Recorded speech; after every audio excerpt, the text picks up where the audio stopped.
கோதாவரி காலையிலேயே புறப்படணுங்கிறாரு.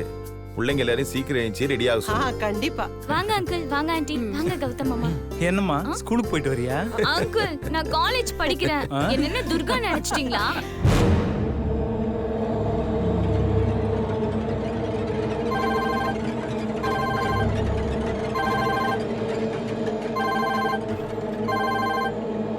அப்பா ஒரு நிமிஷம்.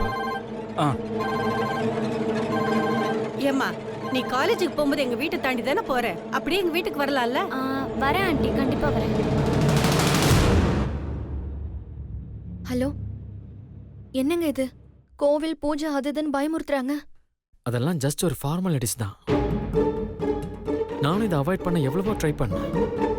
ஆனா எங்க அப்பா அம்மா புரிஞ்சுக்க மாட்டேங்கிறாங்க. அவங்க விருப்பத்துக்கு செஞ்சுட்டு போட்டு விடுங்க. நீங்க அதை ஒன்றும் சீரியஸா எடுத்துக்காதீங்க. நீங்க எப்பவும் நார்மலா கோயிலுக்கு போவீங்களா, அந்த மாதிரி நினைச்சுக்கோங்க. என்ன அங்க கொஞ்ச நேரம் உட்கார வைப்பாங்க, அவ்வளவுதான். அதல்ல. பாத்தீங்களா, உங்க கல்யாணம் நல்லபடியா நடக்கிறதுக்கு நான் என்னெல்லாம் செய்ய வேண்டியது இருக்கு. Okay madam.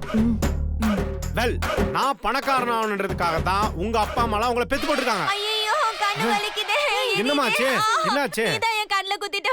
என்ன ரன்பீர் சார், பாவம் அந்த பொண்ணோட கண்ணை குத்திட்டீங்களே. ரொம்ப வலிக்குதாமா? இரு, டாக்டர் கிட்ட போலாம். நான் தண்ணி எடுத்துட்டு வரேன். சார், என்ன சார் இப்படி வேடிக்கை பார்த்துட்டு இருக்கீங்க? கண்ணுல ஊதி விடுங்க சார். என்னங்க ஊதி விட சொல்றாங்க? ஊதி விடுங்க சார். ஊதுறேன். ஹூ ஹூ ஹூ.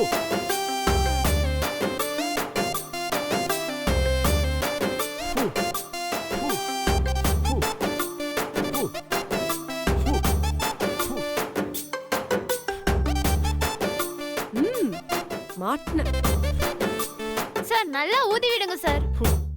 இருமா, நல்லா ஊதுறேன்.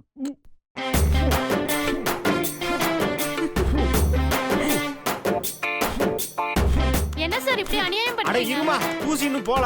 போது. ஏங்க தூசி இன்னும் போல. அட போதும். எல்லாம் அக்கா தங்கச்சியோட பிறகுல உன்ன மாதிரி ஆம்பளைங்களால தான் பொண்ணுங்க வேலைக்கு வரதுக்கே பயப்படுறோம்.